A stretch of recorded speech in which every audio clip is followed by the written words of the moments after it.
So you want to know how much money architects really make? Stay tuned to this video to find out.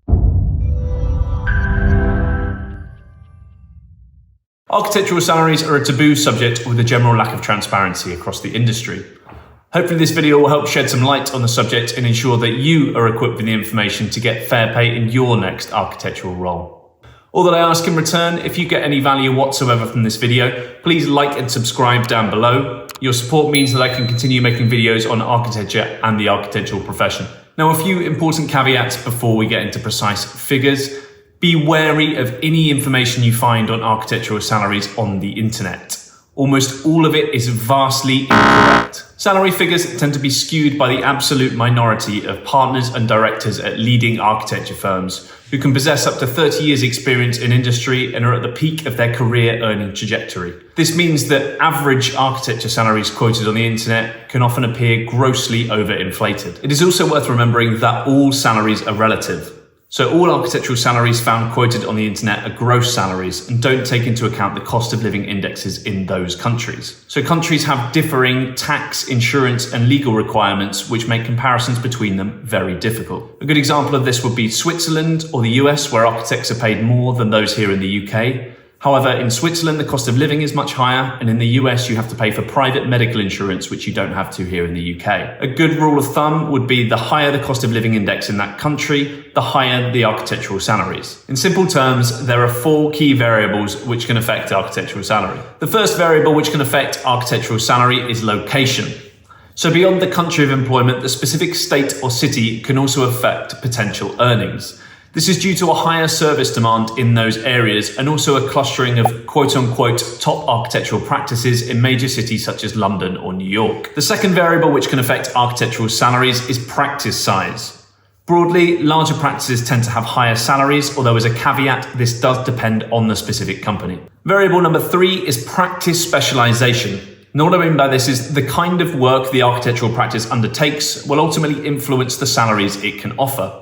So practices that undertake projects for private, commercial clients, i.e. offices or hotels, generally command more profitable fees than practices who undertake work in the arts or cultural sectors, where funding is often derived from government grants.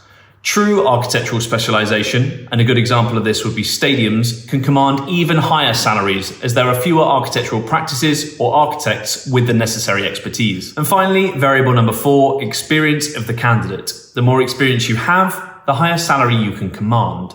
Now, this doesn't necessarily mean you have to have worked in industry for longer, but may mean you have gained extra experience in a specific area of use, i.e. in construction or in architectural competitions. Due to these variables, having a global overview of architectural salaries is very difficult. Here in the UK, an architect can expect to earn between £30,000 to £50,000 a year, depending on the variables mentioned previously.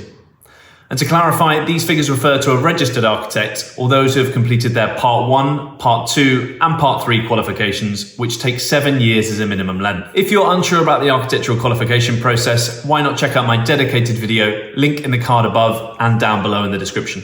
The lower end of this salary range is reflective of a newly qualified architect, whereas the upper threshold is reflective of an experienced architect, typically those who have been registered for 5+ years. This salary range does not take into account more senior positions, such as associates, partners, or directors, who can reach potential salaries of £150,000 plus per year in certain practices. Of course, these salary ranges do not take into account additional fees earned for work outside of offices. So many architects undertake freelance work for friends or private clients to help top up their earnings. For those of you who would like more detail on architectural salaries, there are 2 reliable sources which I would recommend. The first of which is the RIBA or Royal Institute of British Architects Salary Guide.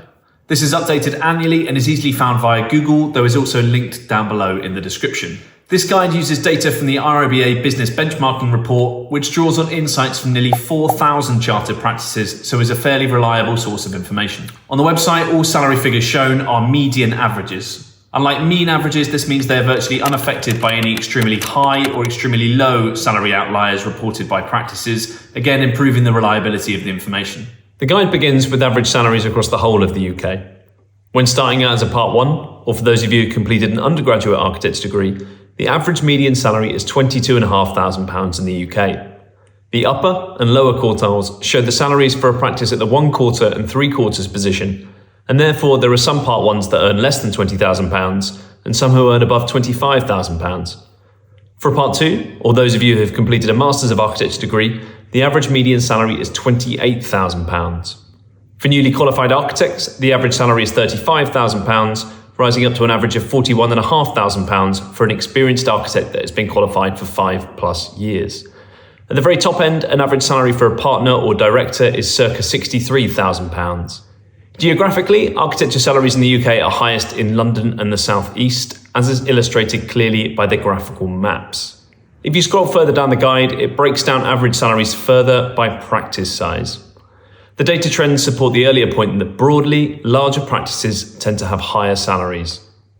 To highlight an example, an experienced architect in a 10 to 20 person practice can expect an average salary of £42,000, whereas an experienced architect in a 100+ person practice can expect an average salary of £47,000. At an even more extreme end, the upper quartile salary figure for director in a 10 to 20 person practice is roughly £100,000, whereas the upper quartile figure for director in a 100+ person practice is over £130,000 more at £230,000. By comparison, for those of you starting out on your architectural journey, salaries in architecture tend to be less than that of a junior doctor or trainee solicitor, considering the equivalent training periods and level of university qualification. Though they certainly don't need my YouTube plug, for anyone considering architecture against these other potential careers, you should check out Ali Abdaal's channel for studying to become a doctor, or Liam Porritt's channel for studying to become a solicitor. Both of these channels will be linked down below in the description. Finances alone should not be your sole driver for architecture, as it pays less than some other professions. However, quality of work and career satisfaction play a big role in your happiness, and please do not underestimate this, especially when you're starting out and you may be on lower salaries than some of your friends who have studied other professions. The second, a more recent reliable source for more information on architectural salaries is the PAY100 Survey, a link to which can be found in the description. First published in November 2022, to much attention in the architectural press, the PAY100 Survey is designed to improve architectural wage transparency and stimulate growth in salaries which have stagnated in recent years. The PAY100 Survey focuses on the final fourth salary variable, the practice itself. Initially, the survey has published a list for 3 architectural positions, the Part 1, the Part 2, and a recently qualified architect, with a view to publishing data on 7 other positions in the future. It is hoped that once enough data points have been gathered across a large range of UK architectural employers, a list of the 100 top paying firms can be created and continually monitored. Within each position category, the practices are ranked by average salary paid, with figures rounded to the nearest £100. Please do exercise some caution with these figures, as they're dependent on employee reporting and therefore can be skewed, especially if only one employee from each practice undertook the survey. PAY100 themselves note that data shown is an indicative snapshot of averages submitted via the survey to date, and they will not be held responsible for representing actual employee average salary figures for any company listed with full accuracy until such time as industry-wide data has been collected. The findings, however, confirm what has been a long-known industry secret, that there is indeed salary disparity between different practices. The specific practice you work at can also affect your architectural salary, as well as the general trends of location, practice size, and candidate experience. If you enjoyed this video on salaries, then why not check out another video on how to become an architect, or better yet, how to get any job in architecture.